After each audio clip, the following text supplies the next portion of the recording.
You look at Richard Nixon, where are the good old days? That guy's so-called corruption was like child's play. And I'm not defending it, obviously. You've written a book that's somewhat critical of him, but also positive. He was a real guy. What is the difference, Roger Stone, between a Richard Nixon and, say, a Hillary or Bill Clinton or an Obama? Because you've got a bunch of breaking news, a bunch of inside stuff. We've got a ton of anti-Trump rioters beating up women, hitting them over the head with Mexican flags, and the mayor defending it is wonderful. I mean, these people seem like the real brown shirt fascists to me. I want to cover that today with you and all the points you want to get to. But first off, let's quantify your 40-something years in politics and your business partner, you know, being one of the top folks right now, heading up the Trump campaign a year ago or so. You were the head of the Trump campaign. Now you're out there on your own to defend the Republic. But so much. Where are we as a culture, as a society, and how would you parallel it between a Richard Milhouse Nixon and a Hillary Rodham Clinton? What type of individuals are these? I mean, was Nixon a sociopath or a psychopath? We know Hillary is. Well, put it this way. Hillary and Bill Clinton make Richard Nixon look like St. Thomas Aquinas. I mean, the unconstitutional abuses of power by both the Clintons and the Obamas pale in comparison to anything Richard Nixon did. Let's take a simple example. One of the counts of impeachment against Richard Nixon was that he misused the IRS. Really? Kathleen Willey, Juanita Broderick, Paula Jones, they all got IRS audits. All the women sexually assaulted by Bill Clinton got IRS audits.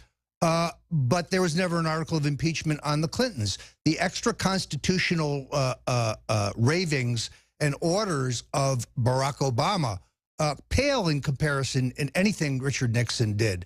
It shows that there's a double standard between conservative Republicans and liberal Democrats. Republicans are held to a higher standard. And it seems to be getting worse. I know you flew in last night, but you've seen some of the news today. We covered it last hour. You have left-wing editors of newspapers. You have the mayor out there in the town where this just happened, where Breitbart and of course, our own reporters are there having events, and they're coming in and beating up women now on TV, waving Mexican flags in San Jose, and the media is saying this is a good thing. This is unprecedented. Yeah, I actually think, and Pat Buchanan wrote this last week very eloquently, all these demonstrations, all this violence is only going to redound to the benefit of Donald Trump. The lines are drawn in America between the producers and the takers. And the more they foment violence, and let's be very clear, this violence is agitprop. It's paid for. It's orchestrated. It's a faux demonstration. These are hardline professional agitators financed by George Soros, MoveOn.org, Black Lives Matter, David Brock and the freaks at Media Matters for America, then go out and interpret it, blaming all of the violence on Trump. Hardworking, blue-collar Americans see this violence and they repair to the Trump banner. In my view, the entire thing will backfire. I agree, and it's on record. In Europe, the tactics, bully and attack, and then shut down conservatives or patriot speech, nationalist speech. It's the same mode here. It's the same leftist blueprint with big corporations that want monopolies funding it, but it is backfiring all over the world. So then I ask, what is George Soros and Hillary Clinton, what are they thinking? I think it's just it's a miscalculation. Here's what they're trying to do. There is a morbid fear on the left that many of the Bernie Sanders voters are going to wise up to the fact that the internationalist, globalist trade deals like NAFTA have destroyed the job market in the United States, and that the neocon policies of both the Clintons and the Bushes have driven us all off to endless and pointless war. They're deathly afraid that 1/3, not the hard left, but 1/3 of the Sanders voters will become available to Trump. And therefore, these riots, these attacks, he's a racist, he's a bigot, he's a maniac, he's mentally unbalanced, that is meant to disqualify Trump among those voters. They are desperate to disqualify them because they're outsiders. These folks are natural Trump voters. We have common economic interests with them, and that is what they fear.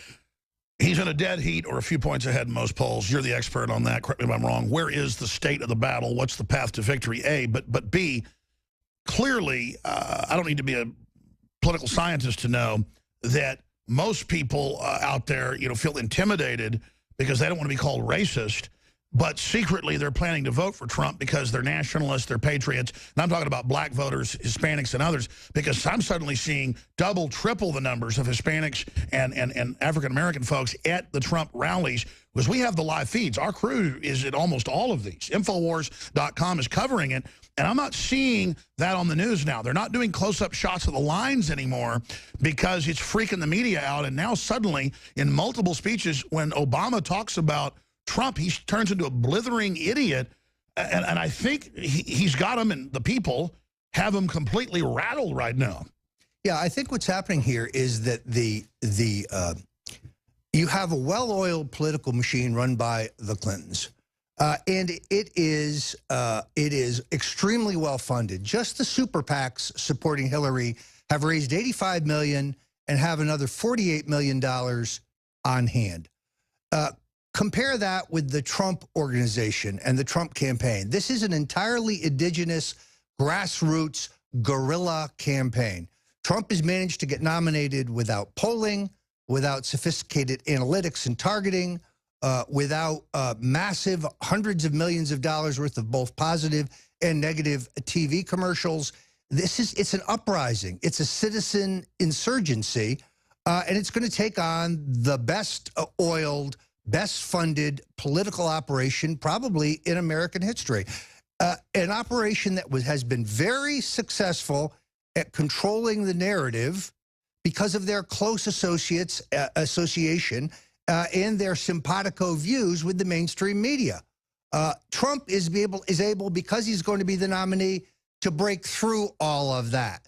So would Marco Rubio or Chris Christie or any of these other candidates called Hillary Clinton a crook? No, only Donald Trump has the cojones to do that. In fact, we've got that queued up. I don't normally play a clip 5 or 6 times during a broadcast, but Trump, the clip's up on Infowars.com. Steve Watson wrote an article about it. Spread this out to everybody. Hillary Clinton has to go to jail. She's guilty as hell. By the way, Hillary Clinton is missing 30,000 emails. They've been deleted. 30,000. 30,000 emails. And remember I said I was a counterpuncher? I am. After what she said about me today in her phony speech, that was a phony speech. That was a Donald Trump hit job. I will say this, Hillary Clinton has to go to jail, okay? She has to go to jail. I'm going to play more of it. This is unprecedented in modern politics. This is the end of an era, folks. She's even if Trump doesn't win, this brings him down. Remember, Hillary Clinton used to hate Obama. She used to hate him. Bill Clinton hated him. Bill Clinton hated him. He called Bill Clinton a racist. Do you remember that? Bill Clinton hated him. All right. And Hillary Clinton hated Obama. Now it's, yes, sir, Mr. President, sir. Yes, sir. What would you like? What would you like me to say here, sir? The only reason she's behaving like this, and the only reason she's been dragged so far left, believe me, is she doesn't want to go to jail over the emails, okay? I mean, this is coffin nails. This is unprecedented. And look, my gut told me Trump was good over a year ago. That's why I've been supporting him. But now I'm so proud I'm supporting him because I can tell he is for real. He has gotten so serious. It's not even a joke now. And the numbers are going up. You've known this guy for 40-plus years. You don't talk about your private, relationship with him, but you've been his wingman, you name it, when he's not married. You're buddies, not just been in business together. They're saying on Bill Maher that he's dumbing it down for the public. Well, no, I mean, I think he's just simplifying it to cut through the garbage.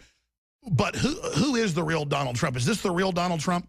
Yeah, he's blunt. He's plain spoken. He talks the way regular people talk. He doesn't talk the way politicians talk after their advisors say, oh, no, you need to say this or you need to say that, or the poll shows this or the focus groups show that. See, that's Hillary. It comes across exactly what it is. Phony, totally phony. You can see the way she calibrates her speech. There's nothing sincere. There's nothing real. It's whatever her advisors have told her to say that day. Dangerous Donald. How many times did they poll that? Did they compare it to duplicitous Donald and see which one is better? I mean, look, and by the way, what's this thing now where if she's in Kentucky, she talks like that. If she's in Texas, it's so, or if she talks to Hispanics, she talks to this fake Hispanic accent. And then now I've seen these videos of her. In fact, I meant to grab them last night and tell the crew. I saw her in a speech going like a robot with her arms out, and she goes, and like opens her eyes up real big to look like menacing and goes, I mean, she looks like a freaking lunatic, man. What is going on with her? I don't think her health is good. I don't think she has the stamina for the campaign. They put her on speed or something, didn't they? And these carefully calibrated, uber-planned, over-planned, modern campaign doesn't know how to deal with the free-floating spirit of Donald Trump. Trump is unhandled. Is that why Obama seems like he's really jolted? They're flummoxed because the only thing predictable about Donald Trump is that he is completely unpredictable. And they don't know where he's going to come. So he's right. 30,000 emails that would show you the nexus between the Clinton Foundation and the Clinton State Department and demonstrate that everything was for sale. You need approval for an arms deal. You need to corner the market on U.S. uranium. You need a foreign policy change to get rid of Gaddafi so you can move in on the oil. Just grease Bill and Hillary. That's all you got to do. Absolutely. Roger Stone's our guest. Or he's readjusting his earpiece there for TV, which reminds me to tell everybody, we're not just radio, we're also television, Infowars.com/show, and more cable and TV stations around the country are picking us up. Buckley's been out to some big events with some big networks, and we're going to be on a lot of other affiliates here in the near future, some big announcements as well, because liberty is so popular, and Donald Trump knows he's riding that populist wave. This is happening in other places in the world. That's what's so exciting, and the establishment's going to have real trouble putting this back in the bottle, as I've said so many times. So, Roger, what else do we have to look for? Will they try to steal the nomination at the RNC in Cleveland, or is that pretty much dead now?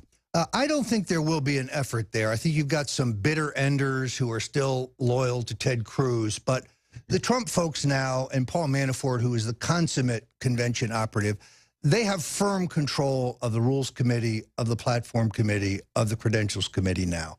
So I think mischief at the convention is unlikely. I'm looking forward to a very, very conservative platform. I don't see us having big platform fights. I'll tell you what the problem is in Cleveland right now, and you know this. We, originally starting as a Stop the Steal rally, applied for a permit for a giant outdoor rally. And it has now been almost 2 months since we have applied for our permit. Now, suddenly, the city of Cleveland is coming back and telling us they have guidelines. The guidelines are meant to censor us. The bottom line is they don't want this peaceful rally to happen. What's ironic, of course, is that in our dealings with the Cleveland police, they all say, look, I'm being told I have to tell you this, but we love Trump.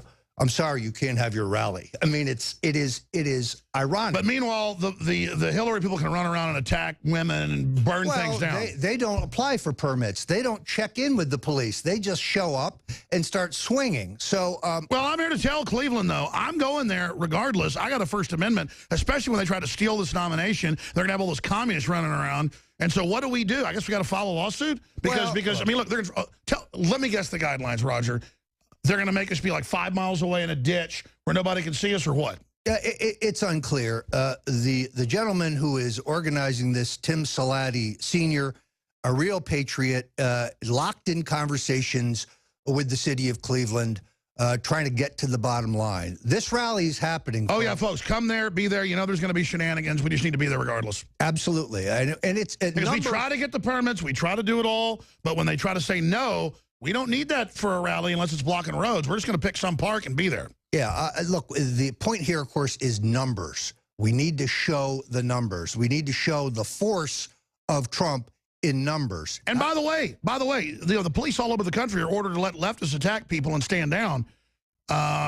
Imagine the image of the cops try to stop us, but let the communists run around. That's going to look. The only way we lose is not showing up. Resistance is victory. We've got to engage. Yeah, I agree with that. I also don't think that the Cleveland police are going to do this. If we are permitted, they will have an obligation to protect the gathering from violence, which is why we... Well, sure, it's going to be Black Lives Matter and communists out there that want them dead, so they better support the First Amendment. No, look, I think we may end up having to put pressure on the city of Cleveland to preserve our First Amendment rights and our rights to be heard.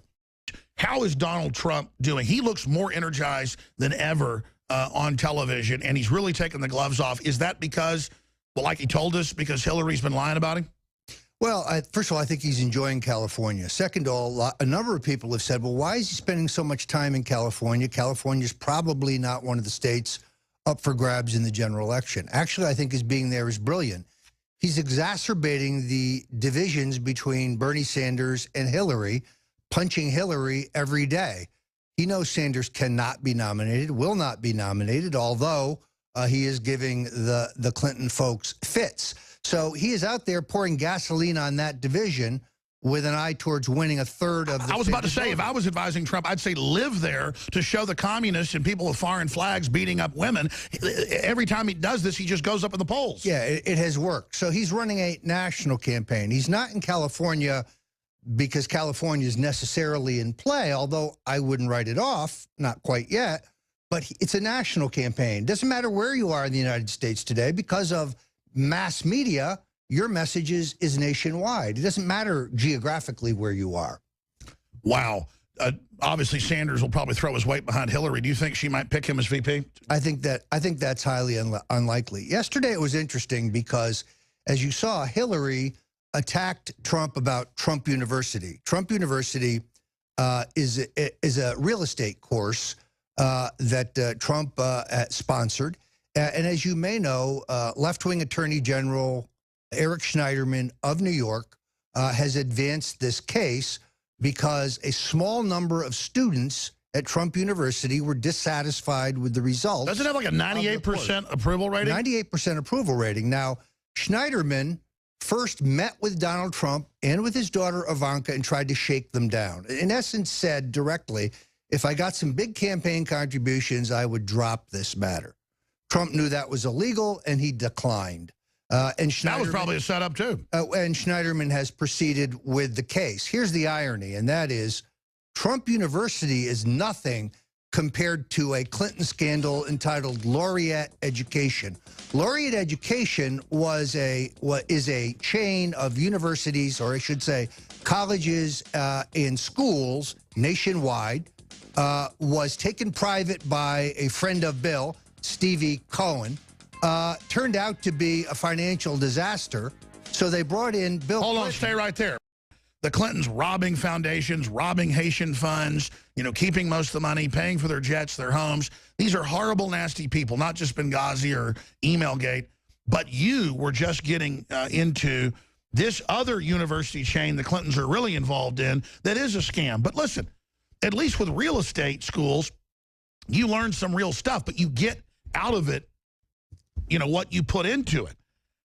So sour grapes with leftist losers running around like the biggest story on earth is Donald Trump. Some people didn't like the classes they took. I mean, that's their problem. I am so sick of you. Meanwhile, mainline education is almost completely worthless now. You spend hundreds of thousands of dollars on it and learn how to be a social justice warrior.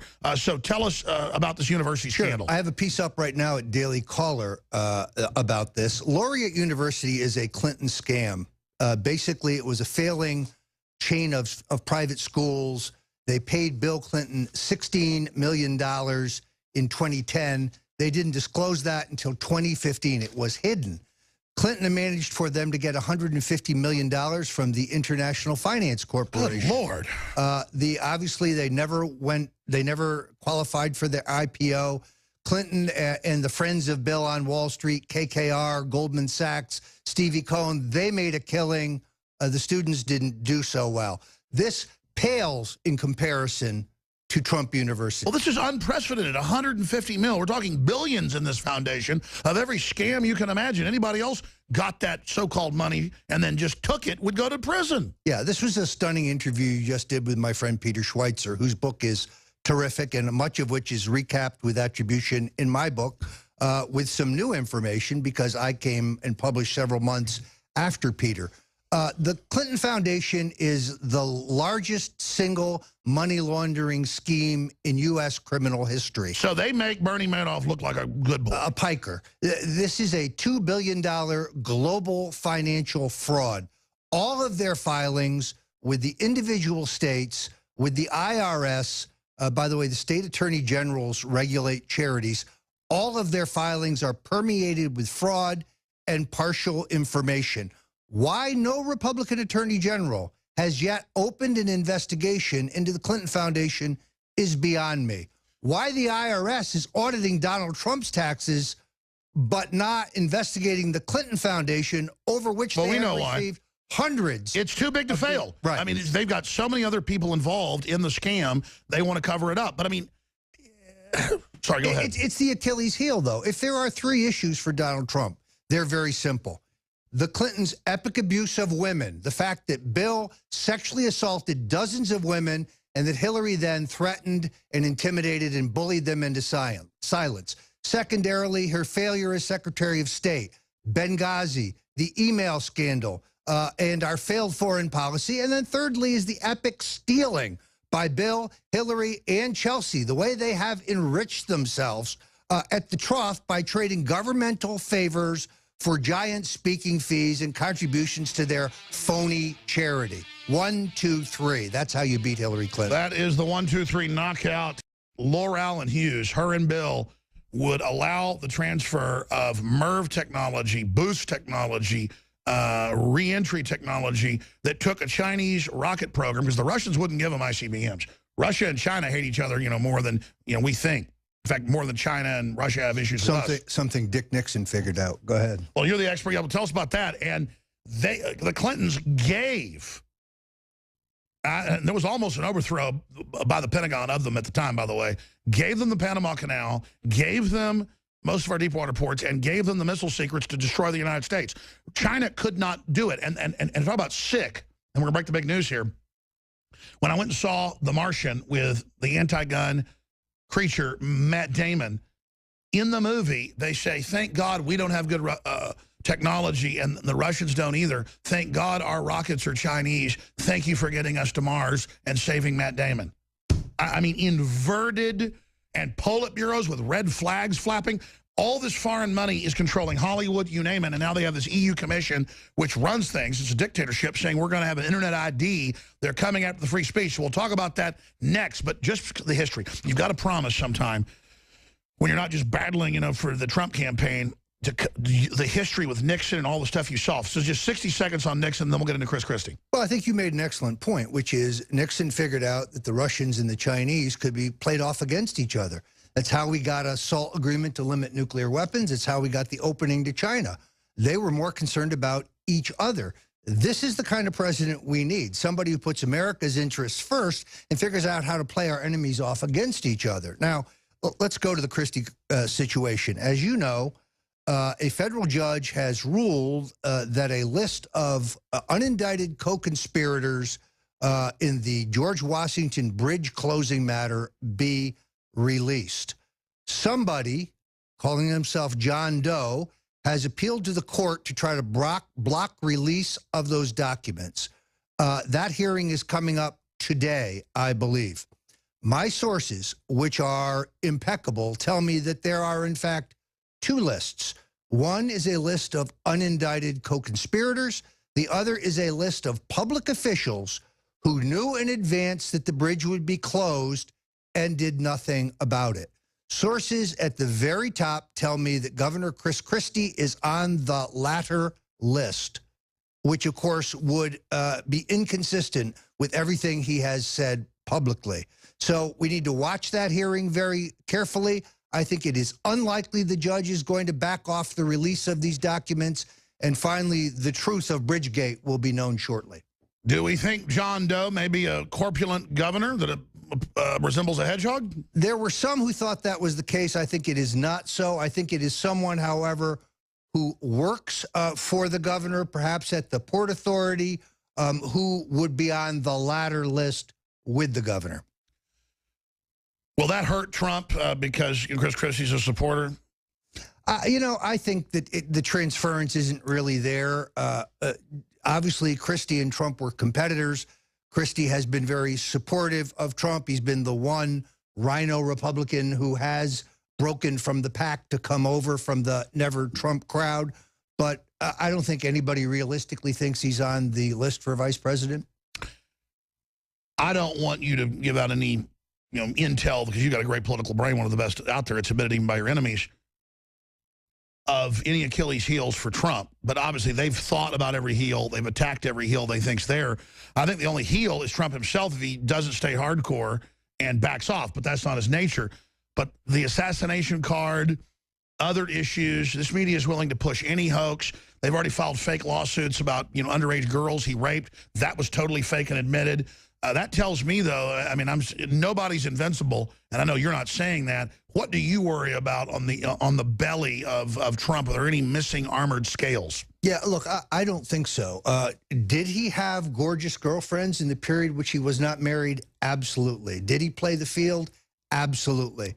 There are no scandals. All this nonsense about David Brock and the folks at Media Matters America have reams and reams of unknown negative information. It's all crap. Here's the question. Why is the mainstream media asking about Trump University but not Laureate? Why are they asking Trump about how much he raised for veterans to the penny but not asking about the Clinton Foundation? You have a double standard, and Trump has taken it on frontally in his attacks last week on the media for raising the question about how much he raised for veterans. We know exactly what it is.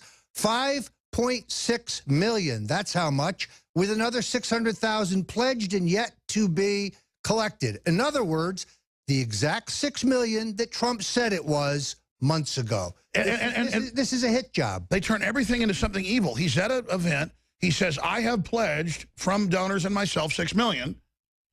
And then that's how pledging works, whether it's mp4 or anything. Then you send the money. You call in and go, I pledge $500. They go, good. You get the coffee mug and the sweater. And then you write the check. He says, I have $6 million pledged. And they turn that into deceit. Yes. Look, it is, we're playing a game against a stacked deck. You're going to have a movement here, and I think everybody knows this, and Trump called it when he said it was rape.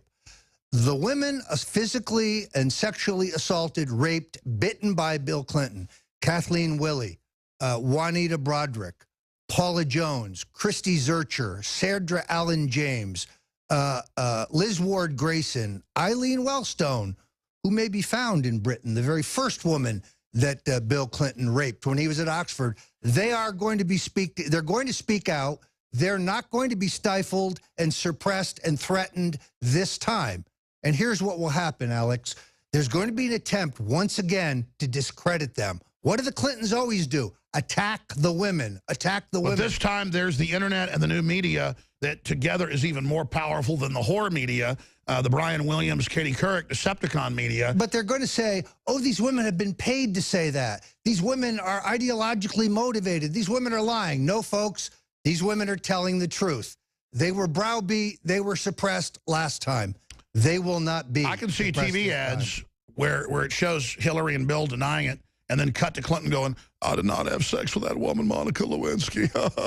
Look, their credibility is shot, and that's their largest problem. Even liberals don't believe them. Nobody believes them. They have lied so many times about so many things that attacking someone else is a liar. I think so what happens? You know their brain. You know Brock. You know his rotting mind. What are they going to pull? Look, they're running an old game plan. They have a completely programmed, scripted campaign. Sidney Blumenthal is petrified about the fact that Bernie is going to challenge them. Sidney Blumenthal is petrified about the fact that Cornel West is one of those who has been asked to second the nomination of Bernie Sanders, and therefore he's going to have a national audience to talk about the Clintons' record on civil rights. which is abysmal, to talk about their dog whistle politics. The fact that Bill Clinton once said to Ted Kennedy, you know, a few years ago, this boy Obama would be getting our bags and getting us coffee. So that's the real Bill Clinton. The Bill Clinton who signed 3 strikes, you're out. The reason so many young black Americans are incarcerated for possession of small amounts of drugs is so Bill Clinton could be looked tough going into his 1996 And by the way, that's what's so crazy. They hang out with Grand Dragons. They really are the scuzzy end of the Dixie Mafia, literally. For folks that don't know what that is, I mean, I live here, okay, I know. And it's just crazy. You get around Dixie Mafia people, and I've been around them, and most of the top Democrats in town, I mean, they are the most racist people I've ever seen. And you're just like, it's like, what on earth? And then oh, I tell you. Most African-Americans don't know the story of Ricky Ray Rector. Ricky Ray Rector was a retarded African-American man convicted in Arkansas. Hillary pushed Bill to execute him on the eve of the New Hampshire primary in 1992 so that they could look tough on law and order. Every African-American in this country needs to know the name of Ricky Ray Rector before this election. And by the way, we're not just saying this. I don't just to win political points just say they're racist.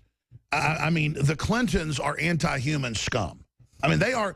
Is there anybody worse than them except maybe Kim Jong-un?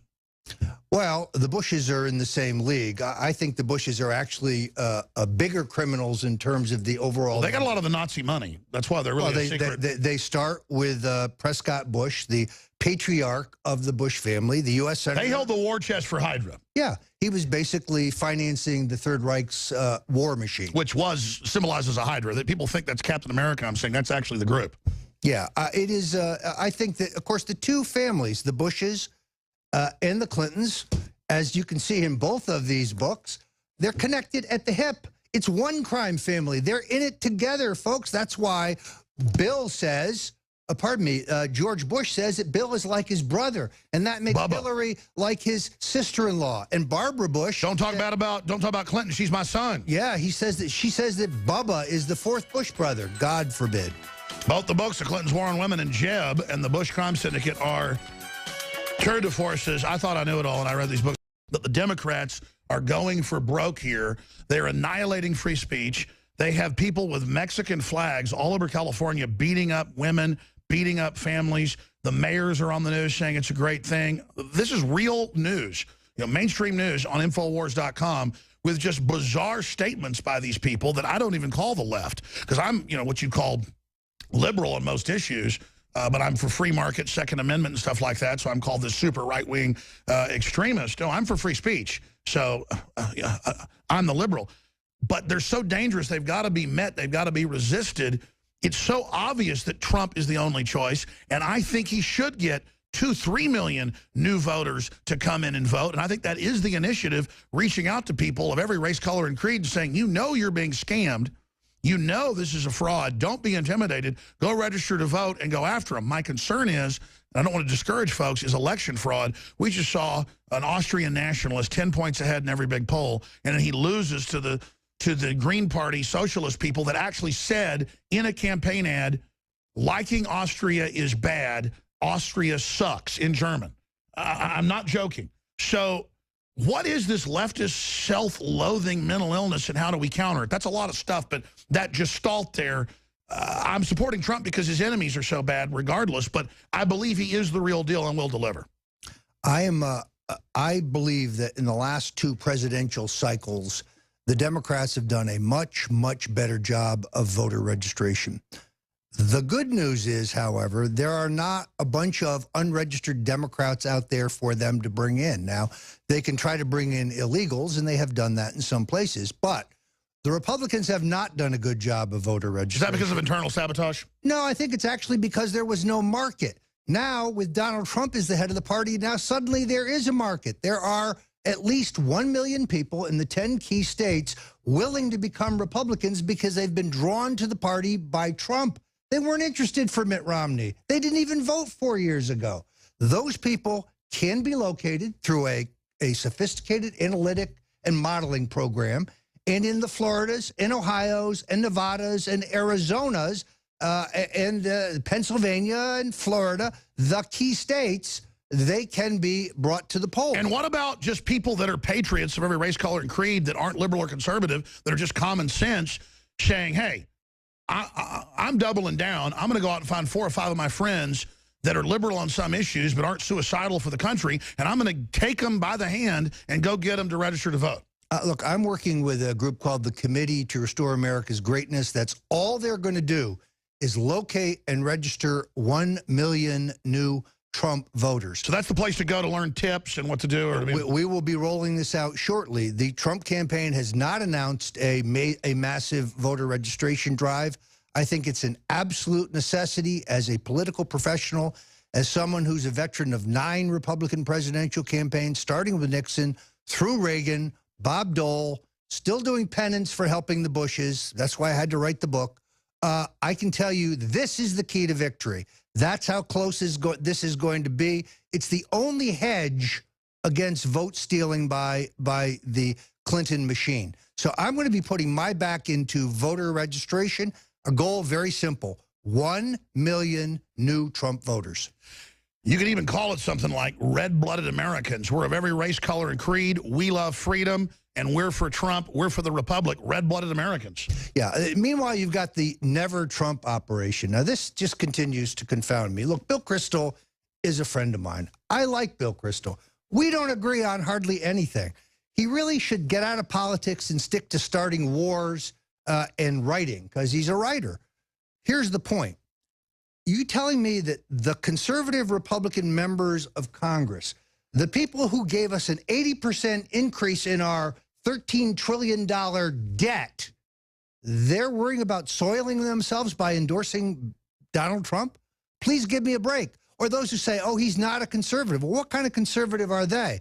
The kind of conservatives like George W. Bush, who tells us Islam is a peaceful religion and who brought us into an endless war with no point? Or Donald Trump, who says, let's find ISIS and destroy them? I know which kind of conservative I am. And they don't want the wars here. They just want to keep them going forever. I talked to the special ops guys, Delta Force, you name it, the Marines, the Navy, all of them. They go, look, whenever they turn us loose, we wipe them all out. We have to sit there in bases and let them attack us. Well, the idea of a third candidate, an independent candidate, who now turns out to be a writer at the Weekly Standard, this is some kind of fraternity joke. Here are your choices: Hillary Rotten Clinton or Donald Trump. Those are your choices. Terrific piece today by Richard Viguerie, an old friend of mine, a real purist conservative, but who makes the case that for conservatives, this is the only choice. Trump is the only choice, and the Never Trump people need to get over it and get on board. We've got more to cover about the VP and stuff, but let's go to the calls. Let's talk to Ben in California. He was at San Jose anti-free speech rally where a woman was beat up, and the news said she deserved it. The mayor's like, you know, get hit in the head with a Mexican flag and an egg in your face that cut it, get punched in the eye, a bleeding woman. And it's racially motivated. It's crazy. And, man, I love Hispanic people.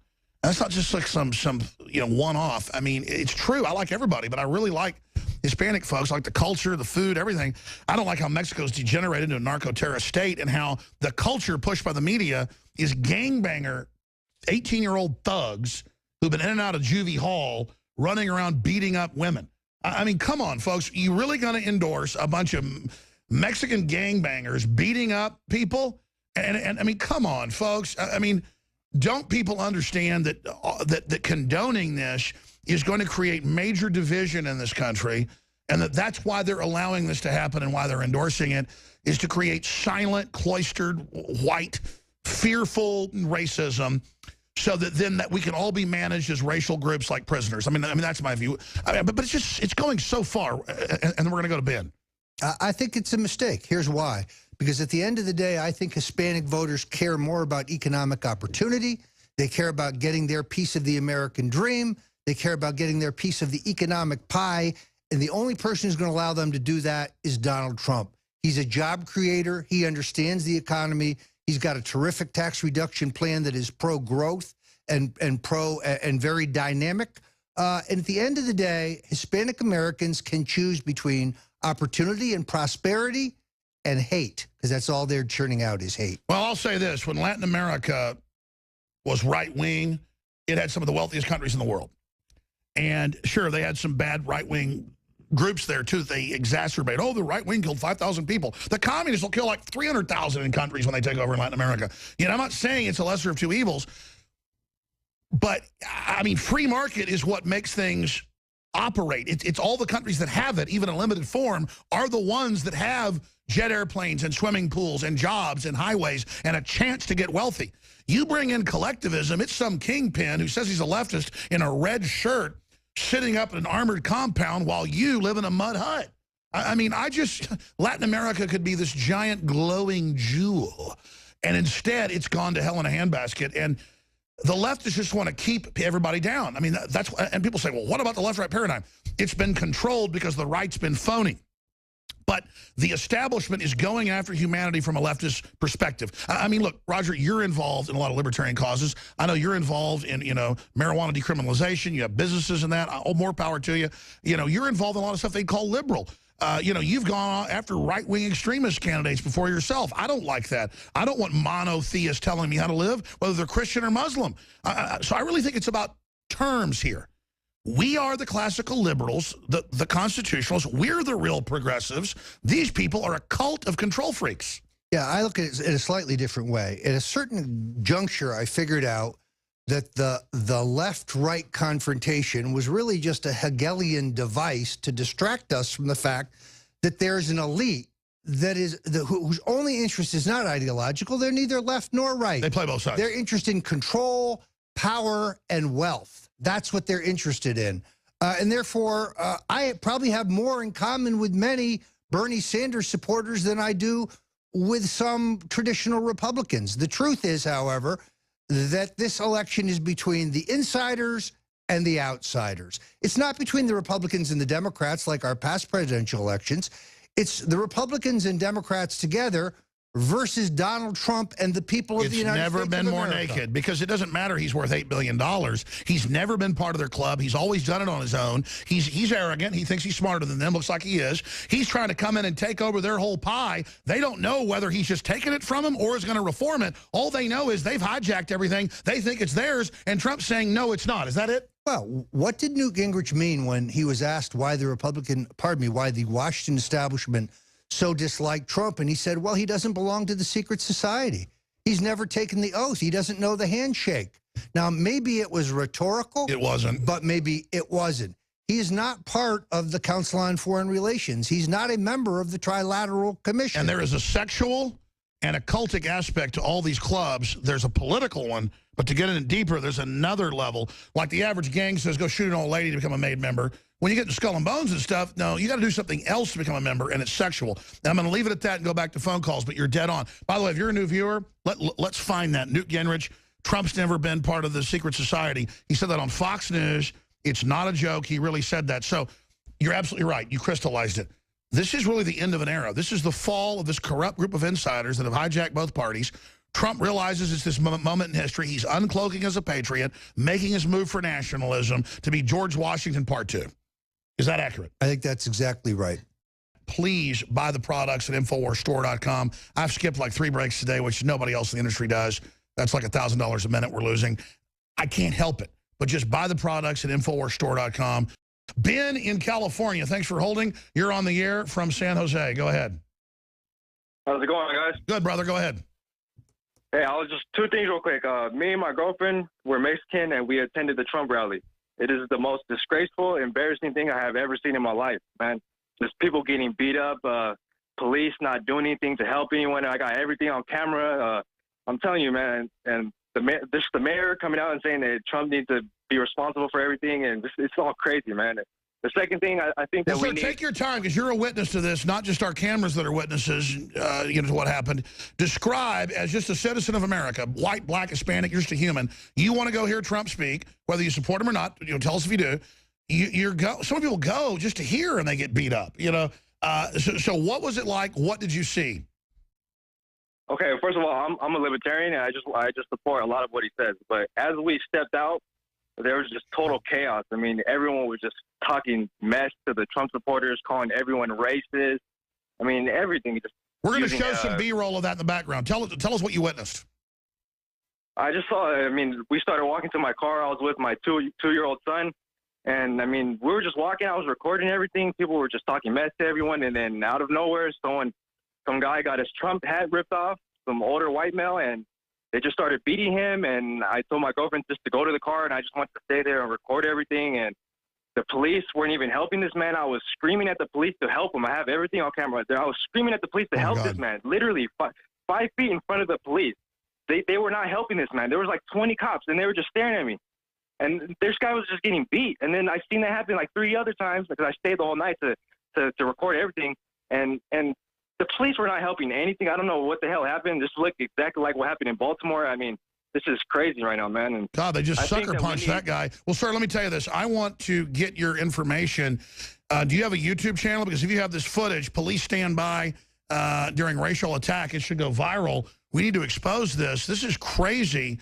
And I've got to say, at a certain point, the Second Amendment's going to come involved here. When people are being attacked, this is just amazing. So have you put your footage out yet, sir? No, I have not. But my second thing I was going to say, I think that we need a whole bunch of constitutionalists to go out, because I was literally the only one of the only males out there that was trying to help these people getting beat up. I was trying to grab these people and get them away from all these crazy people. There's no one out there to help these people. I mean, I think we need a whole bunch of Trump supporters or people that support the Constitution to go out there and protect these people, because these people are just, I mean, this young boy had a Trump sign, and they ripped it up, and he was just screaming at them like, this is my opinion. You guys are calling me racist. Like, I'm not even doing anything to you guys. I mean, I think we need people out there to protect these people, man. Like, everyone that can still carry permits, anything, bring out a legal knife. I mean, if these people want to do something stupid, man, it's going to be on them. And in my eyes, here's the thing, sir. I hear you. The media is trying to spin this and trying to cover this up, and it's just out of control. The communists just want to have some giant civil war. And I look at our military, who on average, some of the most, you talk to top special forces people I know, and they just tell me, hands down, on average, you know, Hispanic Americans are the toughest, hardest fighting, smartest people we've got for this country. And then you've got these communist scum, brainwashed teenagers out here racially attacking white people because they have USA on their shirt. It is just a shame, and I hear you. If I was Hispanic, I would be ashamed of this. I'm ashamed of this as in America. But sir, please get your. I'm going to put you on hold. Overnight at FedEx, whatever. But everybody that's listening that videotapes this stuff, you need to get it up. Do you have a YouTube channel? Can you get this out? Yeah, I could put it up on my YouTube channel. What is your YouTube channel? And we'll link to it as soon as you put it up. Well, I just have a YouTube account. I don't have an actual channel, but I can make a channel and I can send you guys. I'm going to put you on hold. I'm going to have most of my crew's on vacation right now. I'm going to have Darren McBreen get your number from John Harmon, and then we're going to call you in 10 minutes and work through this with you and get this footage uploaded and get it out, okay? Yes, sir. God bless you, Ben. Go ahead, Roger. Look, we should not be surprised that the Clintons are using thug tactics. They've used thug tactics their entire career. These are people who used Arkansas state troopers to have witnesses to their corruption and their sexual crimes beaten, who broke into people's houses, who burned people's houses down, drove people out of the country for fear of their lives, broke into people's cars, smashed their windshields, slashed their tires, killed their pets, threatened their children, threatens their children's friends.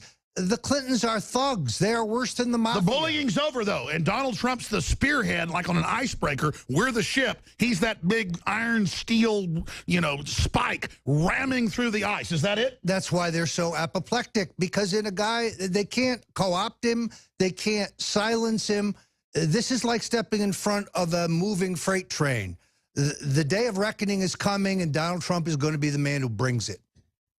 You know, throughout history, criminals, whether they're the communists, the Nazis, they always think they can overrun everybody. And at first they have victory, and they push, and all of a sudden, the sleeping giant awakens. And I can feel the sleeping giant isn't just awake now. It's awake, and it's pissed. Look, I've been through 9 presidential campaigns. I have never seen anything like this. Reagan was as close as we got, but this is a real grassroots insurgency. I've never seen anything like it.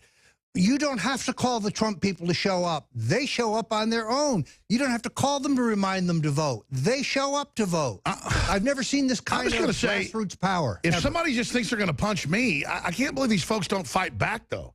But I guess they're smart like Gandhi. Well, look, I actually think, look, I'm against violence because any kind of violence will be blamed on Trump, no matter who started. No, I get it. If I fight back, I'll be blamed on it. So sadly, you have to turn the other cheek. You have to avoid violence. I agree. Like Christ, not that Christ was a wimp. It was so manly to take it to show how bad they were. Again. So at a certain point, I guess you just absolutely show they did it by not fighting back. I've never done that in my life. Violence is not the answer. It will not solve the problem, but the mainstream media will blame it on I've just never let somebody punch me and not get punched back. I don't know how to do it, but I hear you. Well, either does Trump, I assure you. Yeah, I love when they jump the stage trying to attack him. He doesn't run. He just pushes his Secret Service officer ready to punch him. Look, Donald Trump's taking his life in his hands. Every day goes out on the campaign. I can tell he loves it, doesn't he? He's not afraid. He's not living in fear. He's having the time of his life. And he's correct. This is not a political campaign. It's a movement. It's a movement to save America. And he's willing to risk his life for it. I just sent $1,000 to the Committee for American Sovereignty, one of the super PACs is supporting Trump that I do believe in, that unlike Great America PAC is not a ripoff. That's run by Benton the Felon, right? Yes, correct. Look, you've got Hillary Clinton sitting on $48 million in super PAC funds. And that money, it was 80, she can raise much more. It is unlimited in terms of what she can get. We have to have these same groups. We have no choice. I'm just looking at that camera over there to the audience and just telling them, this is an epic time to be alive. I don't care what stinking color you are. We're all red-blooded. And I've always had this idea about, our color is red, and taking the color red back from the communists and saying, you don't run the color red. Humanity, that's our color, that's our blood. The communists admit they love red to show red terror, they're going to kill everybody. Well, I got news for the Reds. We're bringing red back, meaning you're the ones that are going to get run over if you try to enslave us. This is the Republic of the United States of America. We are not going to die easy and go down without a fight, Roger Stone. Well, what I'm saying is, never mind the red, you're not going to win this election without green. That's right. And therefore, yesterday's announcement that Tom Barrack, who is an L.A.-based, very close friend of Donald Trump's, runs a very successful real estate opportunity fund. He has started a super PAC. He's got an immediate $37 million in solid pledges from Trump supporters. That is a pivotal moment. The Committee for American Sovereignty. So is the momentum building? I feel it. Yes, and there's going to be a number of worthy groups, real groups, not rip-off groups like Great America PAC, the Ed Rollins, Jesse Benton operation. Ed Rollins, longtime Republican operative, works for Teneo Strategies today. That means he works for the Clintons, and his PAC, Great America, is a front. It's a scam.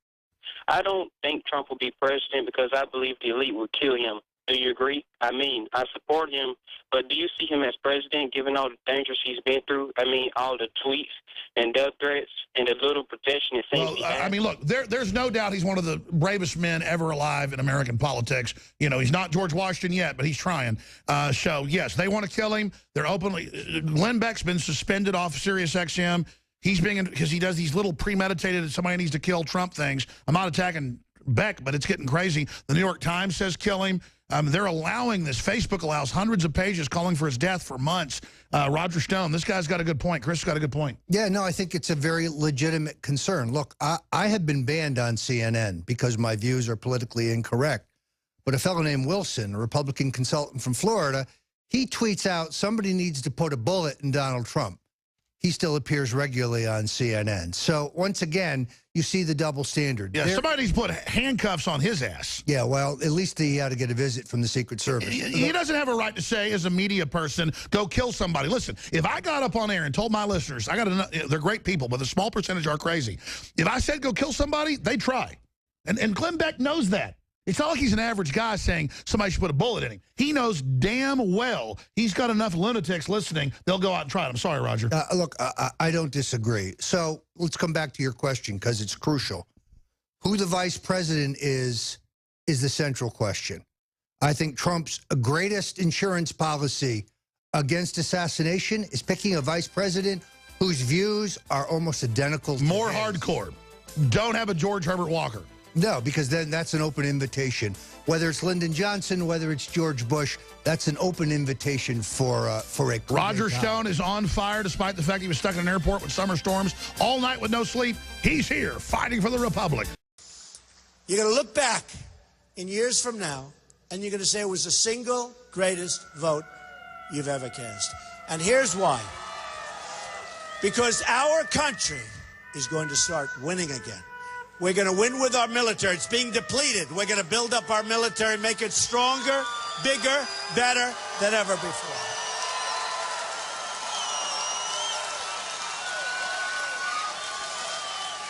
And we're going to knock the hell out of ISIS, just so you understand. We have no choice. We have no choice. As part of that, we're going to take care of our great veterans. Our veterans have been left behind very unfair. We're going to win on education. We're getting rid of Common Core. We're bringing education local. We're going to win on education. We're going to repeal Obamacare, and we're going to come up with something that's so much better and less expensive. We're going to save and protect and cherish our Second Amendment.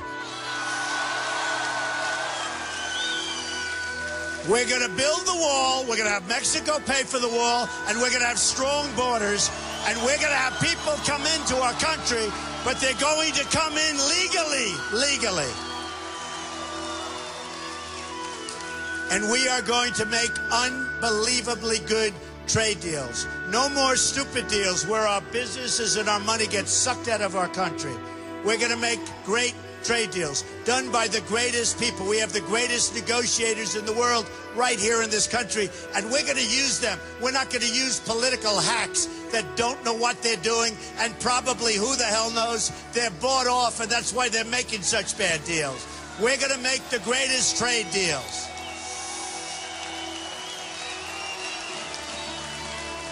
And you're going to look back and you're going to say, you know what? That's when we started winning again. When Trump took over. And we're going to win. We're going to keep winning. We're going to win so much you're going to beg me, Mr. President, please, please. It's too much winning. We can't take it. And I'm going to say, I don't care. We're going to keep winning because we're going to make America great again.